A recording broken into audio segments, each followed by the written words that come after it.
운동선수들은 이 절정의 기량을 보이다가도 종종 슬럼프에 빠집니다.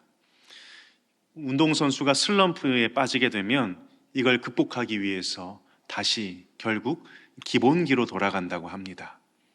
프로 골퍼들은 슬럼프에 빠지면 다시 골프채를 잡는 그 자세부터 점검을 한다고 합니다. 이 신앙생활에 있어서도 슬럼프가 찾아올 때가 있죠. 이를 영적 침체라 부릅니다. 예수님을 구주로 영접한 이후에 우리 신앙은 한없이 상향 곡선만 그리지는 않습니다. 우리는 연약한 사람이기에 때로 침체에 빠지고 이 신앙의 하향 곡선을 그릴 때가 있지요. 사실 하나님께서 우리에게 주신 그 구원은 흔들리지 않지만 우리의 믿음이 흔들릴 때가 생깁니다. 이 영적인 침체가 찾아왔을 때 그래서 어떻게 극복할 수 있을까요? 이 영적인 원리도 결국 마찬가지입니다. 기본으로 돌아가야 합니다. 신앙의 기본기는 말씀과 기도입니다. 이 침체의 때에 말씀과 기도를 하는 건 어렵죠. 침체의 때에는 말씀을 들어도 들리지 않고 읽어도 마음에 들어오지 않고 기도를 해도 벽에다 기도하는 것 같이 그런 어려움들이 있습니다. 하지만 그럼에도 불구하고 회복의 자리는 언제나 말씀과 기도의 자리입니다. 다른 길은 없습니다. 영적인 슬럼프는 말씀과 기도를 통해 회복됩니다. 이러한 영적인 침체가 매우 길었던 때가 있습니다. 바로 중세교회 때입니다. 마치 사사시대가 이 구약 이스라엘 역사에서 가장 어두웠던 것처럼 이 교회의 역사에서 가장 침체되고 어두웠던 때가 이 천년 중세교회 때입니다. 처음은 괜찮았지만 갈수록 어두워지고 부패해졌던 중세교회. 이 긴 슬럼프를 극복하기 위해서 교회도 다시 기본으로 돌아가야 한다고 외쳤던 이들이 있습니다. 그렇다면 이 교회가 돌아가야 할 기본, 이 기초는 무엇일까요? 바로 성경입니다. 교회를 성경대로 세우자. 성경대로 교회를 다시 세우고 우리가 성경으로 돌아가자. 이 외침이 바로 종교개혁의 시작이었습니다. 오늘부터 5주에 걸쳐서 파이브 솔라스라고 하는 종교개혁 5대 강령에 대해서 살펴보려고 합니다. 이 종교개혁 당시에 처음 등장한 이 5가지 강령은요, 이 마르틴 루터가 주후 1517년에 로마 교회를 향해서 반박하며 제시했던 그 95개의 반박문의 정신을 요약해 놓은 겁니다. 솔라는 라틴어인데요, 그 뜻은 오직이라는 뜻입니다. 그래서 오직 무엇 이런 식으로 5개를 이렇게 써 놓은 것이거든요. 파이브 솔라를 간단하게 요약하면 사진을 한번 띄워주시겠습니까? 이 마르틴 루터는 진리를 판단하는 최종 권위가 교회에 있지 않고 오직 성경에 있다 이야기하면서 오직 성경, 솔라 스크립투라를 말했고요. 구원은 인간의 행위에 기초하지 않고 하나님의 오직 은혜에 근거한 것으로 솔라 그라티아, 오직 믿음을 통해 받을 수 있다, 솔라 피데. 이 존 칼빈이 이 마르틴 루터의 3가지 강령에 오직 그리스도 그리고 오직 하나님께 영광, 이 2가지를 더해서 종교개혁 5대 강령을 완성하게 되었습니다. 오늘은 이 종교개혁이 무엇이고 왜 일어나야만 했는가, 그 배경에 대한 부분 한 가지와요, 또 첫 번째 강령인 성경에 대해서 살펴보려고 합니다. 먼저 종교개혁을 영어로는 리포메이션이라고 합니다. 리폼, 폼을 다시 한다, 형태를 다시 갖춘다, 이런 뜻이죠. 요즘에도 낡은 물건을 리폼하듯이 중세 개혁자들은 이 부패한 교회를 다시 세우려고, 다시 그 형태를 갖추자고 외친 겁니다. 그런데 리폼을 하려면 그 기준이 되는 설계도가 필요합니다. 그럼 교회를 리폼할 수 있는 그 기준, 그 설계도가 무엇일까요? 그게 바로 성경입니다. 하나님의 말씀으로 교회를 교회되게 하자는 게 이 종교개혁의 핵심입니다. 이 말을 다시 생각해 보면 당시 중세교회가 하나님의 그 말씀에서 어긋나 있었다는 걸 뜻하겠지요. 이 종교개혁은 중세교회의 잘못들을 이 성경을 기준 삼아서 고쳐나간 것인데, 혹시 이 중세교회의 잘못들 하면 좀 어떤 게 떠오르시는 게 혹시 있으십니까? 이 중세교회의 잘못하면 좀 떠오르는 것들이 혹시 있으세요? 제가 PPT로 좀 이렇게 내용을 정리해 놨는데요. 면죄부, 판매, 성직자들의 사생활 문란, 성인 숭배, 성상 숭배, 여러 가지 것들이 아마 떠오를 수 있을 것 같습니다.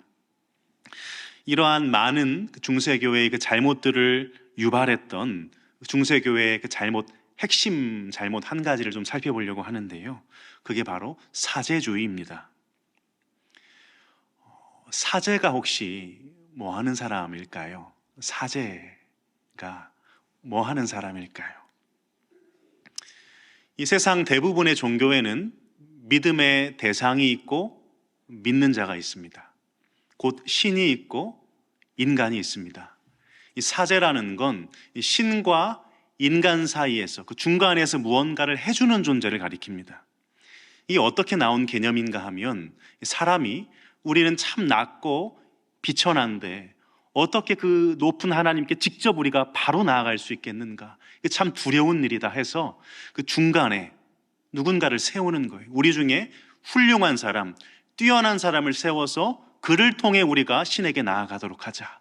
그 중간에 다리 역할을 하는 한 사람을 세우자. 이게 사제이고 그 역할들입니다. 많은 세상의 종교에 이런 개념이 있습니다. 명칭을 다르게 부를 뿐이지, 승려라고 부르기도 하고, 무당도 이런 것들이겠지요. 신과 인간 사이를 중개하는 뭔가 중간 역할을 하는 것이요.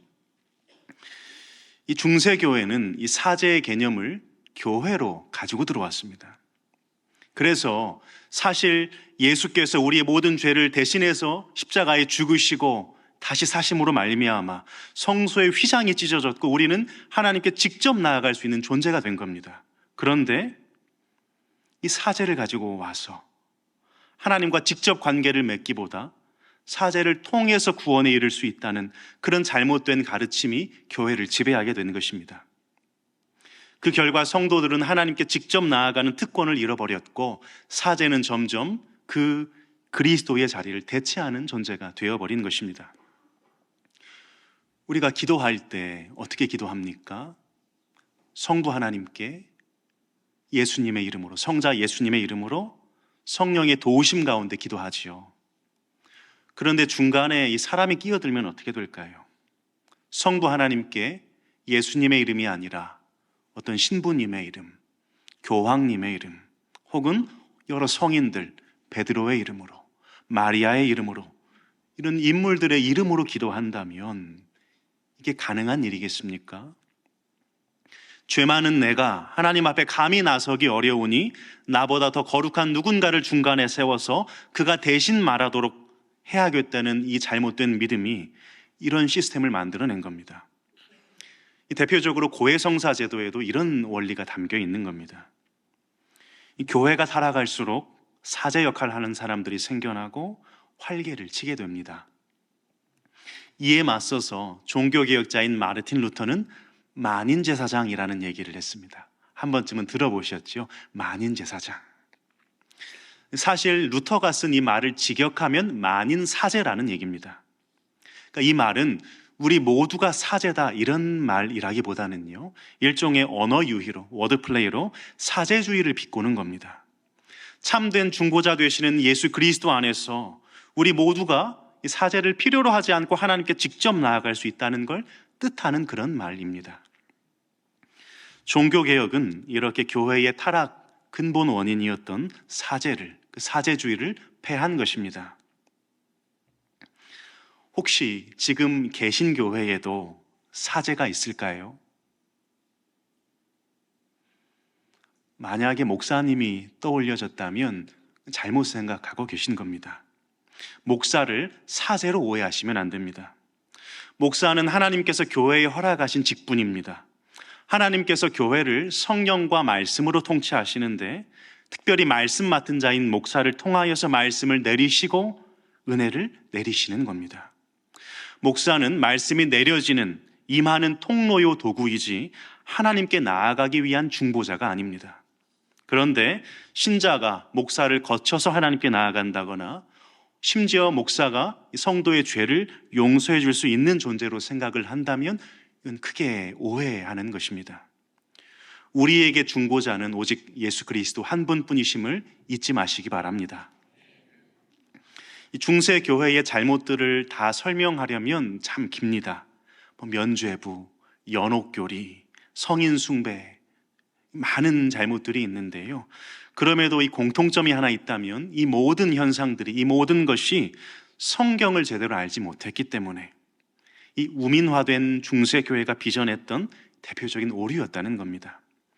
그런 속임수와 헛된 것에 치우치지 말자며 개혁자들이 외쳤던 구호가 바로 오늘 설교의 제목인 솔라 스크립투라, 오직 성경으로였습니다. 이 종교개혁은 어떤 거창한 슬로건이나 움직임이나 운동이 아니고요. 오직 성경으로 돌아가자고, 성경대로 하나님을 섬기고 성경대로 믿고 살자는 게 종교개혁의 핵심입니다. 사랑하는 성도 여러분, 교회가 언제 무너지는 줄 아세요? 신자가 성경을 외면할 때입니다. 신자들이 성경을 읽지 않으면 복음이 흐려지고, 복음이 흐려지면 교회는 타락합니다. 그런 의미에서 남은 한 해 꼭 성경을 여시고 성경을 많이 보시기를 바랍니다. 하나님의 말씀으로 돌아가는 그 자리에 개인의 회복과 교회의 회복이 시작됩니다.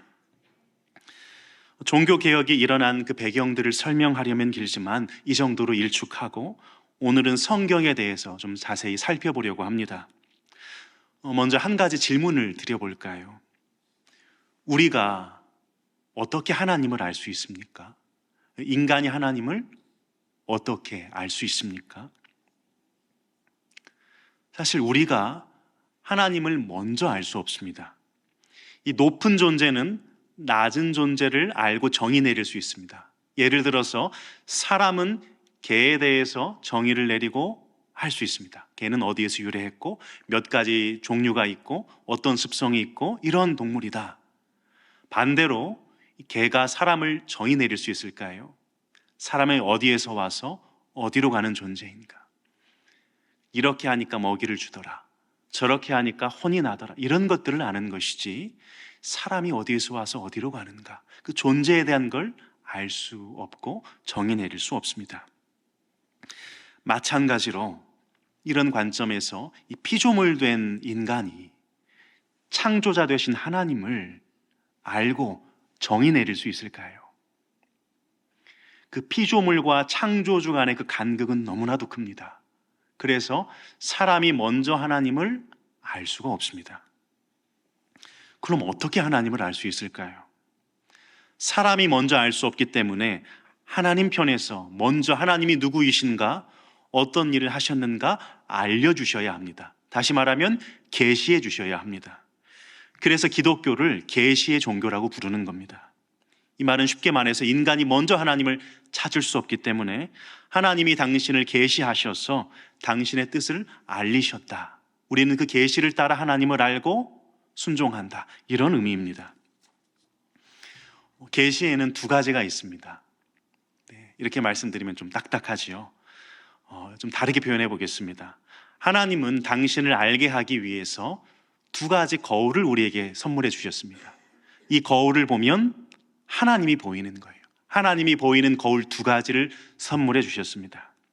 첫 번째는 자연이라는 거울입니다. 첫 번째 거울은 이 자연입니다.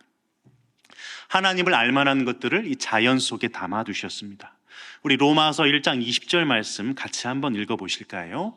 창세로부터 그의 보이지 아니하는 것들 곧 그의 영원하신 능력과 신성이 그가 만드신 만물 안에 분명히 보여 알려졌나니 그러므로 그들이 핑계하지 못할지니라. 아멘.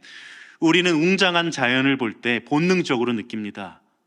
이건 우연히 만들어질 수 없다. 만드신 분이 계신다. 창조주가 계신다. 이게 사람의 정직한 생각이고 반응입니다. 저는 아이가 생겼을 때 이런 걸 느꼈습니다.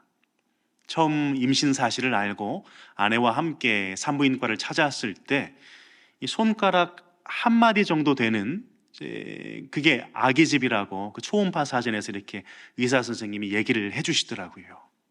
여기서 어떻게 아기가 자랄 수 있나 싶은데 그곳에서 아이가 자라잖아요. 손가락이 10개입니다. 발가락이 10개입니다. 눈과 코와 입과, 이게 어떻게 사람의 힘으로 가능한 일인가? 이건 하나님이 아니고서는, 신이 아니고서는 불가능한 일이다 하는 것들을 뼈저리게 느꼈습니다. 이처럼 하나님께서 이 자연 속에, 만물 속에 담아두신 그 능력과 신성을 일반 계시라 합니다. 그런데 이 자연 만물을 보고선 만드신 분이 계신다, 조물주가 계신다 하는 것까지는 알 수 있지만 그분이 나를 사랑하신다, 그래서 아들 하나님을 이 땅에 보내셨고 그 아들 하나님이 나를 위해 십자가에 죽으셨고 3일 만에 다시 살아나셨다, 이런 것까지 알기는 어렵습니다. 그래서 이 자연이라는 거울은 거울로 따지면 희미한 거울이에요.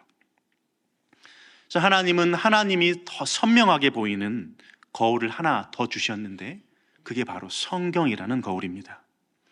자연을 보면 우리가 하나님을 더듬어서 알게 되는데 성경을 통해서는 하나님이 누구이신가, 그분이 어떤 일을 하셨는가 분명하게, 아주 명확하게 알게 됩니다. 유한한 우리가 먼저 무한하시고 영원하시고 전능하신 하나님을 알 수 없기 때문에 하나님을 바르게 알고 그래서 예배하고 사랑하고 섬기게 하기 위해서 하나님이 친히 먼저 말씀해 주신 책이 바로 이 성경입니다. 이 성경을 특별계시라고 부릅니다. 그런데 이 성경관이 참 중요합니다. 이 성경을 우리가 어떤 책으로 인식하느냐, 성경을 어떻게 보느냐에 따라서 이 기독교 안에서도 교단과 교파가 갈라질 정도로 굉장히 중요한 부분입니다. 성경을 정의하면요, 가장 1번은 성경은 살아계신 하나님의 말씀입니다. 믿으십니까? 성경은 여러 책들 중에 그저 한 권의 책이 아닙니다. 사람들의 그런 지혜담, 경험담을 모아놓은 잠언집도 아닙니다. 성경은 하나님의 말씀입니다. 구약의 선지자들이요, 백성들에게 말할 때 이렇게 말했습니다. 내 생각에는 이렇다, 내가 보니까 이러더라, 이렇게 말하지 않았습니다. 여호와께서 내게 말씀하시기를, 여호와께서 하시는 말씀을 들으라. 왜냐하면 그건 사람의 말이 아니요 하나님의 말씀이었기 때문입니다. 이 성경은 약 1500여 년에 걸쳐서 대략 한 40여 명의 저자들을 통해서 이 성경이 쓰여졌습니다. 하나님은 이 저자들을 사용하셔서 통하여서 이 성경을 쓰게 하셨는데요, 기계적으로 받아 적게 하신 게 아니고 이 저자들을 쓰셔서 그들의 성격과 교육의 수준과 배경과 기질과 그 모든 것들을 사용하셔서 쓰게 했습니다. 다만 성경을 쓸 때 성령께서 영감하셔서 오류가 없도록 이끄신 겁니다. 그래서 성경은 1500년에 걸쳐서 40여 명이 썼지만 한 주제를 가지고 연결이 됩니다. 통일성을 가진다는 얘기입니다. 왜일까요? 성령 하나님의 감동으로 기록되었기 때문입니다. 특별히 영감에 있어서 성경은 어떠한 한 부분, 어떤 특정 부분만 영감된 게 아니고요, 모든 구절, 단어의 선택 하나까지도 완전히 영감되었다고 우리는 믿습니다. 성경의 모든 가르침은 하나님의 말씀으로서 권위를 갖습니다. 이 권위가 나와서 말씀을 드리는데요, 성경의 권위는 어디에서 올까요? 성경의 권위가 사람에게서 올까요? 교회에게서 올까요? 하나님으로부터 올까요? 성경의 권위는 하나님으로부터 옵니다. 성경은 하나님의 말씀이기 때문에 권위가 있는 겁니다. 그래서 우리 개신교회는 성경에 가장 큰 권위를 부여합니다. 성경의 모든 가르침은 하나님의 말씀으로서 신적 권위와 무호성을 갖는다, 우리는 이렇게 고백합니다. 반면에 이 로마 가톨릭, 천주교는 여기에서 우리와 차이를 가지는데요, 가톨릭은 성경보다 교회에 더 큰 권위를 부여합니다. 그러니까 성경은 교회가 하나님 말씀으로 인정해 줬기 때문에 권위를 갖는 것이다, 교회가 인정해 줬으니까 이 권위가 있는 것이다, 교회가 더 큰 권위를 갖는다, 이렇게 이야기합니다. 이거는 착각입니다. 교회는, 이 성경이 교회가 하나님 말씀이라고 인정해 줘서 그게 하나님의 말씀입니까? 이 지구는 자전합니다. 그걸 사람이 인정해 줘야만 지구가 자전할까요? 성경은 원래부터 하나님의 말씀입니다. 성경은 스스로 그 능력을, 그 권위를 드러냅니다. 인간에게 의존하지 않습니다. 사람이 인정했기 때문에 권위를 갖는 게 아닙니다. 성경 그 자체가 능력을 드러내고 하나님의 말씀임을 증명하며 우리로 하여금 그 말씀의 권위 아래 굴복하게, 순종하게 하는 겁니다. 그러나 중세 로마 교회는 성경보다 교회에 더 큰 권위를 뒀어요. 교회의 대표가 누구입니까? 그게 교황입니다. 그래서 우리는 성경의 무호성을 주장하지만 그들은 교황 무호소를 주장합니다. 교황이 교회의 최고 권위자이기 때문에, 사도권을 위임받은 최고 권위자이기 때문에 틀린 소리를 할 수도 없고 틀려서도 안 된다. 이런 논리로 교황 무호소를 말하는 겁니다. 그래서 이런 경우가 자주 발생하지는 않지만 만약에 이 교황의 말과 성경의 말이 서로 위배가 되면 교황의 말이 맞는 겁니다. 왜냐하면 이 성경도 교황이 해석하는, 성경도 교회가 해석하는 것이기 때문에 그렇습니다. 그러면서 중세 교회가 했던 일이 무엇인가 하면 성경을 감추는 겁니다. 성경은 교회에 허락된 것이고 해석의 권한이 교회에 있기 때문에 일반 성도들은 성경을 함부로 봐서는 안 된다. 성도가 함부로 성경을 보면 미로에 빠지고 이단에 빠진다. 그러니 교회 대표가, 교황이 해석하게 하고 사제들을 통해서 배워야 된다. 이러면서 성경을 감춘 겁니다. 중세 교회가 자신들의 그 잘못된 구조와 비리를 들키고 싶지 않아서 썼던 계략이라고 생각합니다. 왜냐하면 중세 교회의 모습이 전혀 성경적이지 않거든요. 그러니 이 성경을 감추어 버린 것이 아닌가 생각되어집니다. 이제 성경의 세 가지 특성에 대해서 짧게 말씀을 드리겠습니다. 먼저는 이 성경의 필요성입니다. 한 가지 여쭤보겠습니다. 성경은 있어도 되고 없어도 되는 걸까요? 성경은 절대적으로 필요합니다. 있어야 됩니다. 그런데 중세 로마 교회는 성경 없이도 구원이 가능하다고 얘기했습니다. 신자에게 교회는 절대적으로 필요하지만 성경은 아니라고, 있으면 좋지만 없어도 그만이라고, 교회에 소속되어서 미사만 열심히 잘 드리면 구원을 받는다고 얘기했습니다. 그러나 아닙니다. 성경을 떠나서는 구원도 신앙의 온전함도 없습니다. 성경은 우리 신앙과 삶에 절대적으로 필요합니다. 두 번째로 성경의 명료성입니다. 이 말은 쉽게 말하면 누구나 성경을 볼 수 있다는 얘기입니다. 로마 교회는 성경은 어려운 책이기 때문에, 복잡한 책이기 때문에 성도들이 봐서는 안 된다. 함부로 해석하면 안 된다. 딱 한 사람 교황을 통해서 해석하게 하자. 어려운 책이기 때문에. 이렇게 얘기했습니다. 천주교가 최근에는 권하고 있지만 성경 읽는 것 불과 얼마 전까지만 해도 성경 많이 읽으면 미로에 빠진다고 얘기를 했습니다. 이 종교개혁 운동은 성경을 읽으라는 운동입니다.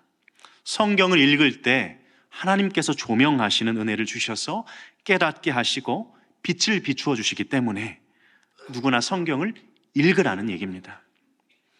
이게 신기한 게요, 성경을 읽을 때 박사들만 은혜를 받을까요? 교수들만 읽고 깨닫고 은혜를 받을까요?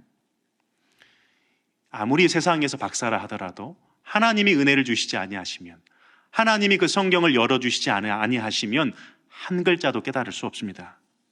반대로 이 교육을 잘 받지 못했다 하더라도, 시골의 할머니 할아버지라 하더라도 주님이 성경을 열어주시면 누구보다도 깊이 깨달을 수 있는 겁니다. 하나님께서 빛을 비추시고 말씀과 함께 역사하시기 때문입니다. 성경은 누구에게나 열려 있으니, 또 누구에게나 역사하시니 부지런히 읽으시기를 바랍니다. 세 번째로 성경의 충분성입니다. 성경이면 충분하다. 성경 외에 또 다른 계시가 필요하지 않다 하는 내용입니다. 이 당연하게 들리지만 중세 로마 교회는 성경이 충분하지 않다고 얘기했습니다. 왜냐하면 이 로마 교회는 특별히 마리아를 거의 숭배하거든요. 그래서 마리아의 어떤 탄생, 마리아의 승천, 이런 얘기들은 성경에 나오지 않습니다. 그래서 교회의 전통이라는 이름으로 이런 것들을 추가해서 덧붙이는 겁니다. 성경이 불충분하다, 자신들의 이런 교리를 만들기 위해서 이런 것들을 추가하는 겁니다. 오늘 여러분은 어떻게 생각하십니까? 정말 성경이면 충분하다고 생각하십니까? 우리는 이 로마 교회처럼 다른 어떤 내용들을 우리가 추가로 가지고 들어오지는 않을 겁니다. 하지만 성경은 너무나 고루한 책이야. 지금이 어느 시대인데 이 성경 다령이야. 이 세상의 가치와 사상으로 성경을 재해석하거나 아니면 개인적인 영적인 체험을 강조하며 성경을 무시할 때 사람들은 이 교리를 범하게 됩니다. 성경이 무오한 하나님의 말씀이라고 고백은 하면서도 실제로는 성경만으로는 부족하다고 여기는 마음, 성경이 오늘날에도 충분히 능력이 있다는 걸 믿지 않는다면 우리는 같은 잘못을 범하는 것입니다. 성경은 2000년 전에 머물러 있는 죽은 말씀이 아닙니다. 성경은 살아 역사하시는 하나님의 말씀입니다. 왜 그렇습니까? 그 말씀으로 하나님께서 오늘도 우리를 찾아오시기 때문입니다. 그 말씀으로 하나님께서 오늘도 우리를 때로는 위로하시고 도전하시고 때로는 죄에 직면하게 하시고 회개하게 하시고 그렇게 찾아오시기 때문입니다. 성도에게 있어서 가장 큰 특권은 말씀하시는 하나님께서 우리에게 지금도 말씀으로 찾아오시는 걸 경험하며 산다는 것입니다. 성도는 살아계신 하나님을 이 말씀 가운데 만나고 경험하며 그렇게 하나님을 예배하고 닮아가는 자입니다. 사랑하는 성도 여러분, 이 대한민국은 하나님께서 특별히 은혜를 베푸신 나라입니다. 우리나라 선교가 어떻게 이루어졌는가 하면요, 대부분의 나라는 선교사가 먼저 들어가서 그곳에서 성경을 번역하고 선교사가 교회를 세웠습니다. 하지만 우리나라는 선교사보다 성경이 먼저 들어왔습니다. 이게 어떻게 가능했을까요? 중국에서 중국 선교를 위해서 왔던 선교사들이 이 만주 땅에서 한국 조선 청년들을 만난 거예요. 그래서 이들을 위해서, 조선 사람들을 위해서 성경을 번역해 줬던 겁니다. 그 청년들은 성경을 통해서 진리를 깨달았고 죽음을 각오하고, 이걸 가지고 들어오다가 걸리면 죽는데 죽음을 각오하고 성경을 낱낱이 찢어가지고 들어와서 다시 합쳐서 읽었습니다. 그렇게 해서 이 선교사가 들어오기 전에 성경이 먼저 이 땅에 들어왔고 믿는 자가 나왔고, 그래서 우리 백성이 우리의 믿음으로 교회를 세웠습니다. 그 세워진 교회가 바로 소래교회입니다. 이게 한국 교회의 역사입니다. 북쪽에서는 만주의 이 청년들이 대표적으로 이 서상윤, 이 서경조 형제가 가지고 들어왔고요. 남쪽에서는 이수정이라는, 일본에서 이수정이라는 사람이 성경을 가지고 들어왔습니다. 그렇게 이미 번역된 한글 성경을 가지고 언더우드가 들어온 겁니다. 이 선교사가 들어오기도 전에 하나님의 말씀 진리를 깨달으며 하나님 백성이 되고 교회가 세워졌던 이 나라, 참 얼마나 귀한 나라이고 아름다운 역사입니까? 그럼 이 귀한 성경이 어떤 역할을 하는가? 오늘 본문은 이렇게 말합니다. 우리 15절 말씀 한 번 더 같이 읽겠습니다. 또 어려서부터 성경을 알았나니 성경은 능히 너로 하여금 그리스도 예수 안에 있는 믿음으로 말미암아 구원에 이르는 지혜가 있게 하느니라. 아멘. 이 성경은 우리를 구원하시기 위한 하나님의 선물입니다. 이 성경의 목적은 구원에 있습니다. 이 성경은 이스라엘의 역사책이 아니고요, 백과사전도 아닙니다. 우리를 구원하시기 위해서 주신 구원에 계십니다. 그래서 이 성경은 구원에 대해서 초점을 맞추고 있어요. 창세기 1장과 2장은 창조에 대해서 다루시오. 3장에 죄가 들어옵니다. 죄가 들어오면서 하나님께서 구원에 대한 이야기를 하시죠. 창세기 3장 15절이 첫 번째 복음이라고 말하는 원시 복음인데 여인의 후손에 대해서 말씀하십니다. 여인의 후손이 와서 뱀의 머리를 상하게 하고 사단의 머리를 상하게 하고 너는 그 뒤꿈치를 상하게 할 것이다. 이 여인의 후손이 누구인가? 다시 말하면 구원자가 누구인가, 여기에 성경은 집중하고 있습니다. 그래서 구약은 오실 구원자가 누구인가, 여기에 초점을 가지고 있고요. 신약은 오신 구원자 예수 그리스도가 누구이시고 어떤 일을 하셨는가, 여기에 초점을 가지고 있습니다. 이 성경은 우리를 구원하시기 위해서 주신 책입니다. 그런데 그냥 간신히 구원하는 게 아니고요. 이 본문에 보면 능히 너로 하여금, 여기 능히는 넉넉하게 라는 뜻입니다.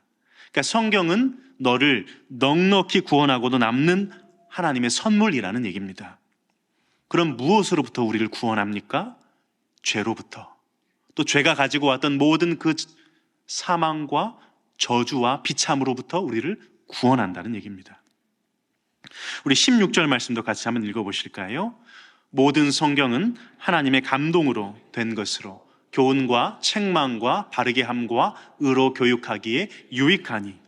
모든 성경은 하나님의 감동으로, 이 감동이라는 이 말은 영감, 생기라는 말로 번역할 수도 있습니다. 하나님께서 친히 그 생기를 불어넣으심으로 하나님의 영감으로 된 책이라는 얘기입니다. 이 성경이 무슨 일을 하는가? 16절은 네 가지로 표현합니다. 교훈과 책망과 바르게 함과 의로 교육하는 데 유익하다. 이 네 가지 기능을 설명을 합니다. 먼저 교훈한다고 하지요. 성경은 우리를 교훈합니다. 쉽게 말하면 가르칩니다. 진리가 무엇인가를 가르쳐 줍니다. 교회는 다니지만 당신은 무엇을 믿고 있습니까? 당신이 믿는 바를 설명해 주십시오 하면 생각보다 설명하지 못하는 경우가 많습니다. 교회에 소속되어 있다고 구원을 받는 게 아닙니다. 구원의 계시인 성경의 말씀을 알고 믿어야 구원을 받는 겁니다.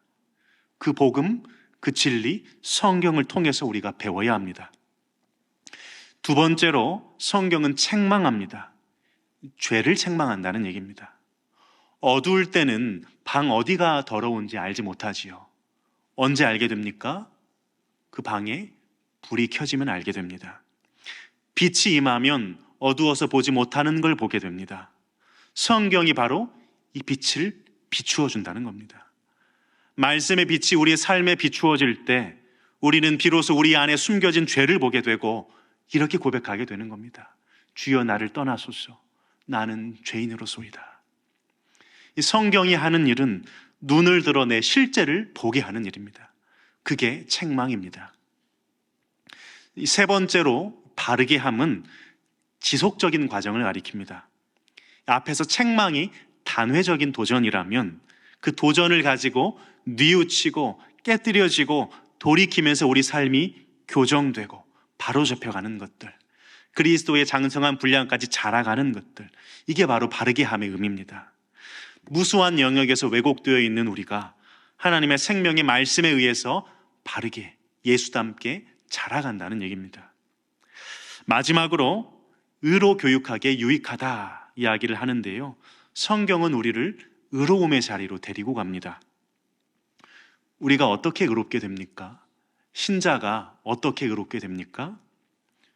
우리의 행위나 조건이 아니고 십자가를 통해서 예수님이 얻으신 그 의가 우리에게 전해지는 거지요. 의의 전가라고 얘기합니다.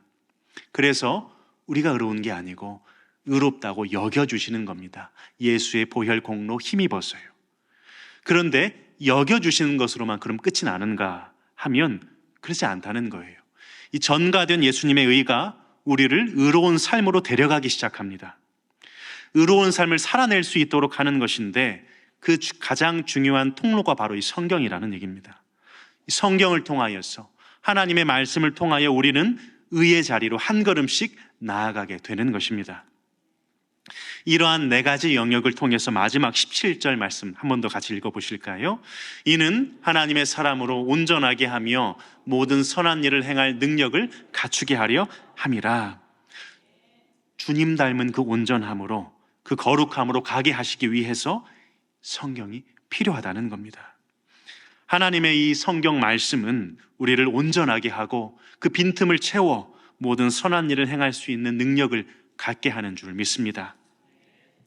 말씀을 맺습니다. 여러분은 하나님을 사랑하십니까? 하나님 외에 다른 인격을 사랑해 보신 경험 있으시죠? 사랑에 빠져 보신 적 있으시죠? 그때 어떠셨습니까? 그 대상이 늘 생각나고, 이렇게 하면 이 사람이 좋아할까? 저렇게 하면 저 사람이 좋아할까? 이런 것들을 생각하게 되죠. 그런 게 사랑이죠. 한 번 더 여쭙습니다.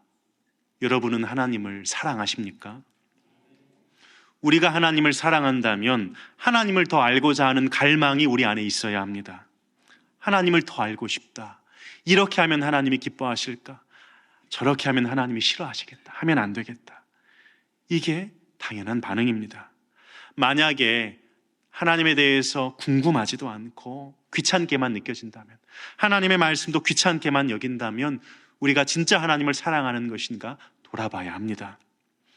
하나님은 주일날만 잠깐 예배드리고 평소에는 잊어버리는 그런 사랑을 원치 않으십니다. 오늘 기도의 자리에서 우리가 하나님 더 알기 원합니다. 주님 더 깊이 알게 해주십시오. 기도할 수 있기를 소망합니다. 하나님을 어떻게 더 알 수 있습니까? 하나님을 비추는 거울인 성경을 사랑함으로 하나님을 더 깊이 알아가야 하겠습니다. 종교개혁은 다른 게 아니었습니다. 목숨 걸고 자구 걸어 성경을 번역하는 것, 그게 종교개혁이었습니다. 감추어져 있던 성경을 열어내서 성경을 보고 듣고 읽게 하는 것, 인쇄술의 발달로 이것이 가능했고, 그래서 종교개혁이 성공했던 겁니다. 사람들에 의해서 성경이 보여지고 열어지고 읽혀지면서 교회의 부패와 타락을 알게 됐고, 성경대로 교회를 다시 세워갈 수 있었던 겁니다. 우리 앞에 놓여진 이 성경, 우습거나 하찮은 책이 아닙니다. 그 누군가는 목숨을 내고 번역을 했고요, 죽을 각오로 가지고 들어와서 교회와 신앙을 세웠던 이 많은 이들의 피가 묻어있는 귀한 책입니다. 그 귀한 성경이 여러분 앞에 놓여 있습니다. 이제 성경을 여시기 바랍니다. 그래서 하나님을 깊이 알아가시기를 바랍니다. 사람은 알아가면 알아갈수록 실망하게 될 거예요. 사람 안에 무슨 새롭고 선한 것이 나올 수 있겠습니까? 그러나 우리 하나님은 다릅니다. 하나님은 알아가면 알아갈수록 새롭고 놀랍고 정말 진짜이시구나, 내 목숨을, 내 인생을 걸어도 될 만한 분이구나 하는 것들을 아시게 될 겁니다. 그 하나님 깊이 알아가시기를 바랍니다. 마지막으로 종교개혁 때 개혁자들이 가슴 벅차게 외쳤던 구호 한 가지가 있습니다. 쿰 베르보라는 구호입니다. 뜻은 말씀과 함께라는 뜻인데 단순한 구호가 아닙니다. 성령께서 말씀과 함께 내 삶 한가운데로 들어오셔서 우리를 뒤흔드시고 새롭게 빚으신다는 강력한 선언입니다. 사랑하는 성도 여러분, 오늘도 주님께서 여러분을 말씀으로 찾아오십니다. 그 말씀은 우리의 얄팍한 논리와 이성, 세상에서 쌓아온 경험의 벽을 단번에 무너뜨리십니다. 그래서 우리가 인생의 갈림길에서, 중요한 선택 기로에서 세상의 소리나 세상의 어떤 손익 계산서를 따라 선택하는 게 아니라 오직 믿음으로 하나님의 뜻을 따라 담대히 걸어가게 하십니다. 우리 신앙은 내 마음대로, 내 감정대로 흘러가는 게 아닙니다. 우리의 신앙은 오직 성경, 하나님의 말씀 위에 뿌리박고 서는 겁니다. 이 말씀은 우리의 생각을 바꾸고 성품을 빚고 삶을 뒤바꾸는 놀라운 능력을 가지고 있습니다. 이 말씀은 우리를 구원의 길로, 하나님의 지혜의 길로 이끄는 생명의 등불입니다. 그러니 말씀을 손에서 놓지 마십시오. 날마다 말씀을 사모하며 읊조리며 가까이 묵상하십시오. 그럴 때 우리 믿음은 더욱 분명해지고 굳건해질 것입니다. 그리고 그 믿음으로 우리는 하나님의 권능을 삶 속에서 경험할 뿐 아니라 이 세상 속에 주님의 권능 있는 증인으로 힘있게 살아갈 것입니다. 쿰 베르보, 성령께서 말씀과 함께 성령의 능력으로 새롭게 빚어져서 하나님의 영광을 드러내는 저와 여러분 되시기를 간절히 소망합니다.